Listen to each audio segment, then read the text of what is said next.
మీ మోకాల నొప్పులకు ఎటువంటి సర్జరీ లేకుండా ఎపియాన్ పెయిన్ క్లినిక్ అందిస్తున్న అత్యాధునిక చికిత్స.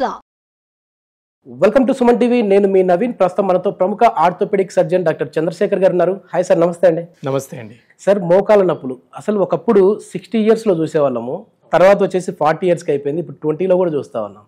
అసలు ఈ మోకాల నొప్పులు రావడానికి రీజన్ ఏంటి? అదేవిధంగా మోకాళ్ళలో గుజ్జు అరిగిపోయింది అంటుంటారు కదా, అసలు మోకాళ్ళలో గుజ్జు ఎందుకు అరిగిపోతుంది? సో మీరు అన్నది కరెక్టే.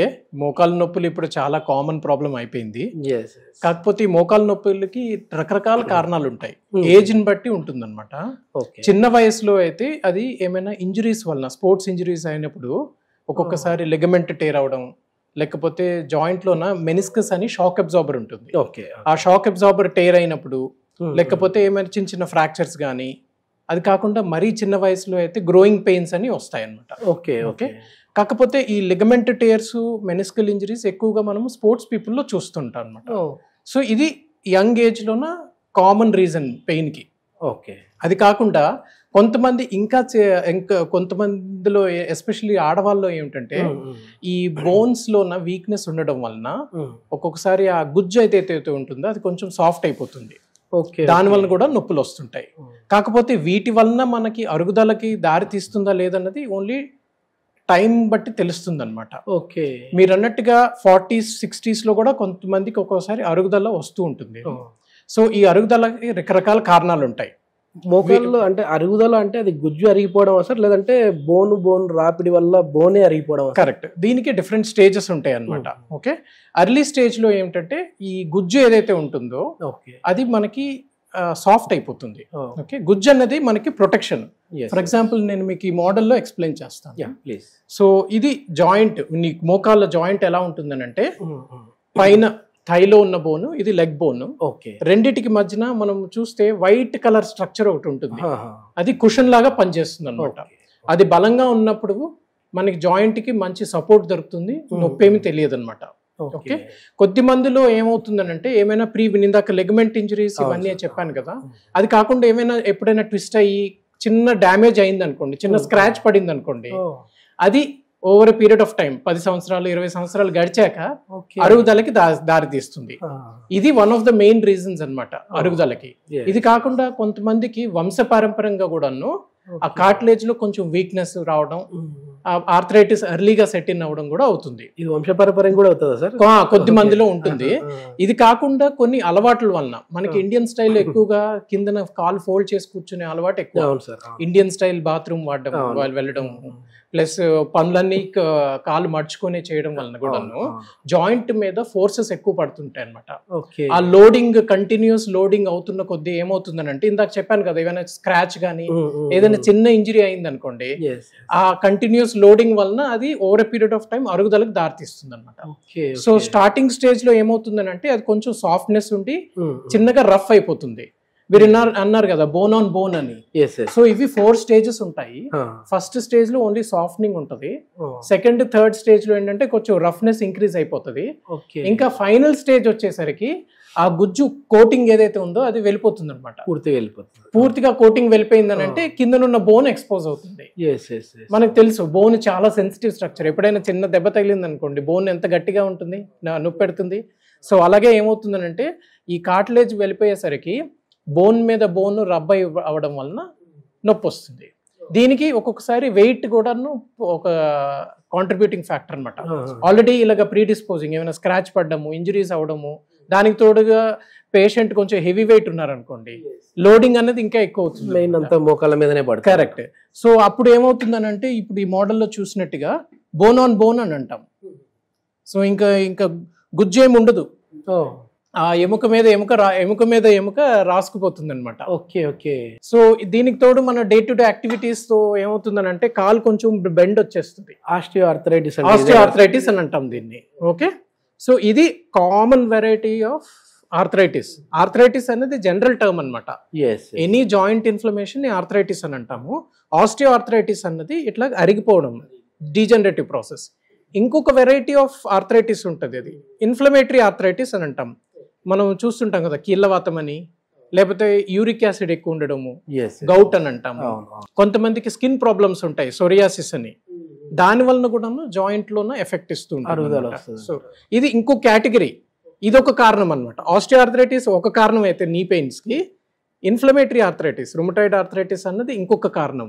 ఓకే, ఇప్పుడు యూరిన్లో కాల్షియం వెళ్ళిపోతుంది అని అంటారు కదా సార్, కొంతమందికి ఆ ప్రాబ్లం ఉంటుంది. అంటే అట్లా కాల్షియం అనేది వెళ్ళిపోవడం వల్ల కూడా మనకి బోన్ స్ట్రెంత్ అనేది తగ్గిపోతుంది సార్? కాల్షియం అన్నది మన బాడీలోన 99% మనకి బోన్స్ లోనే ఉంటుంది, ఓన్లీ 1% బ్లడ్ లో ఉంటుంది అనమాట. ఎవరికైనా యూరిన్ లో కాల్షియం వెళ్ళిపోతుంది అని అంటే వాళ్ళకి అండర్లైంగ్ ఏమైనా హార్మోనల్ ప్రాబ్లమ్స్ ఉంటాయి.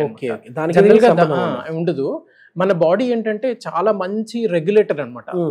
సో మన శరీరంలో ఏదైనా ఒక కెమికల్ తగ్గిపోతుంది అంటే వెంటనే దానికి కౌంటర్ రెగ్యులేటరీ మెకానిజం యాక్టివేట్ అయిపోతుంది ఆటోమేటిక్ గానే. అన్లెస్ వాళ్ళ హెల్త్ పరంగా ఏదైనా ప్రాబ్లం ఉంటే తప్పితే నార్మల్ ఇండివిజువల్స్ లోన మనం ఏదైనా కొంచెం డెఫిషియెంట్ ఉందనుకోండి వేరే చోట నుంచి తీసుకుంటది అనమాట. ఫర్ ఎగ్జాంపుల్ మీరు తినే ఫుడ్ లో కాల్షియం తగ్గింది అనుకోండి, మన బాడీ ఏం చేస్తుందంటే బోన్ లో ఉన్న కాల్షియం తీసుకుంటది అనమాట. తీసుకొని బ్లడ్ లో దాన్ని ఫైన్ గా రెగ్యులేట్ చేయడానికి ట్రై చేస్తుంది. ఎందుకంటే బ్లడ్ లో ఉన్న కాల్షియం అన్నది చాలా ఇంపార్టెంట్. ఎందుకంటే మన హార్ట్ పనిచేయడానికి, ఇంకా మసిల్స్ కానీ ఇంకా వేరే నర్వ్స్ కానీ పనిచేయడానికి కాల్షియం అన్నది చాలా ఇంపార్టెంట్ అనమాట. అది కరెక్ట్ ఫైన్ గా అది రెగ్యులేట్ అయితే గానీ మన బాడీ సిస్టమ్ సరిగ్గా నడవదు. సో దీన్ని ఏం చేస్తుంది, బోన్ లో ఉన్న కాల్షియం తీసేస్తుంటది. మీరు over period of time calcium సరిగ్గా తీసుకోవట్లేదు అనుకోండి, over period of time bone లో ఉన్న కాల్షియం అంతా వెళ్ళిపోతుంది కదా. సో బోన్స్ వీక్ అయిపోతాయి. దీన్ని ఆస్టియోపోరోసిస్ అని అంటాం. ఇది ఎక్కువగా ఆడవాళ్ళలో చూస్తుంటాం. ఎందుకంటే ఈ ప్రాబ్లము హార్మోన్స్ కూడా లింక్డ్ ఉంటుంది అనమాట, డయట్ ఒక్కటే కాకుండా. అందుకనే కొంచెం ఏజ్ వచ్చాక ఎక్కువ కాల్షియం సప్లిమెంట్స్ తీసుకోవడం అనేది అవసరం. సార్, యాజ్ ఎ సీనియర్ డాక్టర్గా మీరు చాలా మందిని చూస్తూ ఉంటారు కదా పేషెంట్స్ని. ఎక్కువ ఈ మోకాల నొప్పులు అనేది ఆడవాళ్ళలో చూస్తూ ఉన్నామా, మగవాళ్ళలో చూస్తూ ఉన్నామా? నా ఎక్స్పీరియన్స్లో అయితే ఎక్కువగా ఆడవాళ్ళలోనేనండి. ఓకే, ఎందుకనంటే మనకి ఇందాక అనుకున్నాం కదా, గుజ్జు అన్నది చాలా ఇంపార్టెంట్ ఎనీ జాయింట్. ఇన్ఫాక్ట్ గుజ్జు అన్నది మోకాళ్ళు ఒకటే కాదు, మనం ఎక్కువగా మోకాల్లోనే ప్రాబ్లం చూస్తాము. కాకపోతే ఈ ఆర్థరైటిస్ అన్నది ఏ జాయింట్ నైనా ఎఫెక్ట్ చేయొచ్చు. కాకపోతే మోకాలు ఏమిటంటే ఒక యునిక్ జాయింట్, దాని మెకానిజం ద్వారా మన అలవాట్ల ద్వారా అది ఎక్కువగా ఎఫెక్ట్ అవుతుంది అనమాట. సో ఆడవాళ్ళలోనే ఎందుకు ఎక్కువ చూస్తామనంటే, ఒకటి రిలేటివ్ గా హార్మోన్ పరంగా చూసుకుంటే ఆడవాళ్ళలో కొంచెం బోన్ స్ట్రెంగ్త్ మగవాళ్ళతో పోలిస్తే కొంచెం తక్కువ ఉంటుంది. అది కాకుండా గుజ్జు కూడా కొంచెం సాఫ్ట్ గా ఉంటుంది అనమాట. అన్లెస్ పర్సన్ చాలా ఫిట్ గా యాక్టివ్ గా ఉన్నారు, ఎక్కువ అథ్లెటిక్ గా ఉన్నారు, అండ్ డయట్ కరెక్ట్ గా ఉంది అని అంటే ఆడవాళ్ళు కూడాను స్ట్రెంగ్త్ బాగానే ఉంటుంది కాబట్టి అంత ఎక్కువ చూడము. ఇంకొకటి ఏంటంటే, ఎక్కువగా మన ఇండియన్ వర్కింగ్ స్టైల్ విమెన్ లోనే ఎక్కువగా హౌస్ వైఫ్స్ కిందన కూర్చొని పనిచేస్తుంటారు. ఓకే, దానివల్ల ఏమవుతుందంటే మోకాల మీద ఎక్కువ లోడ్ పడి ఒత్తిడి కలిగి ఆ గుజ్జు అనేది తొందరగా అరిగిపోయే ఛాన్స్ ఉంటుందండి. ఎక్కువసేపు నిలబడి వర్కులు చేసినా, అదే విధంగా ఈ మోకాల నొప్పులు లైట్ గా ఉన్న వాళ్ళు వాకింగ్ చేసినా ఇబ్బంది అయినా సరే ఏమైనా? వాకింగ్ అన్నది చాలా మంచి ఎక్సర్సైజ్, ఒకటి ఏరోబిక్ ఎక్సర్సైజ్ అది. ఓకే, కాకపోతే మనం డే టు డే లైఫ్లో ఏంటంటే ఎక్సర్సైజ్ అన్నది మనం బ్యాలెన్స్ చేయాలి.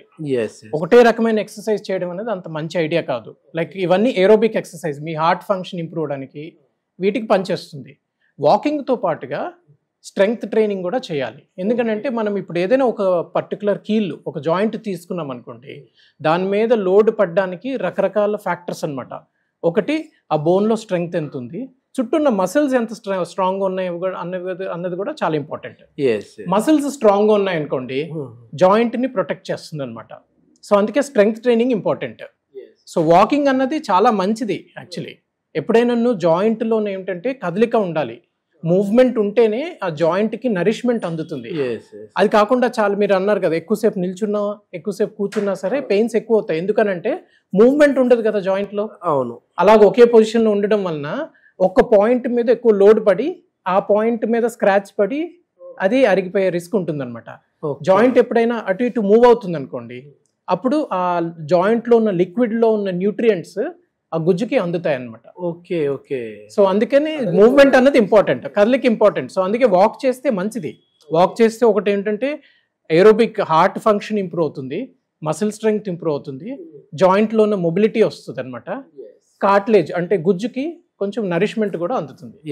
చాలా మంచి ఇన్ఫర్మేషన్ సార్. ఎందుకంటే వాళ్ళకి తెలియకుండానే వాళ్ళ మోకాల్ని అంటే నీని చాలా వరకు డ్యామేజ్ చేసుకుంటా ఉన్నారు చాలా మంది. అంటే మరీ కొద్దిమంది వాళ్ళు తీసుకునే ఆహారంలో కావచ్చు, మీరు అన్నట్లుగా ఈ హార్మోనల్ ఇన్బ్యాలెన్స్ వల్ల కావచ్చు, లేడీస్లో డెలివరీ తర్వాత కూడా కొన్ని సప్లిమెంట్స్ అసలు తీసుకోవడం మానేస్తూ ఉంటారు ఈ కాల్షియంకి సంబంధించి. కరెక్ట్. సో ఖచ్చితంగా ఇది హార్మోనల్ ఇన్బ్యాలెన్స్ వల్ల కూడా వచ్చే అవకాశం ఉంది. అవును, ఎస్పెషల్లీ డెలివరీ మీరు ఇందాక అన్నారు చూసారా, డెలివరీ ఫీడింగ్ అప్పుడు ఎందుకంటే ఎక్స్ట్రా నరిష్మెంట్ అవసరం అనమాట లేడీస్కి.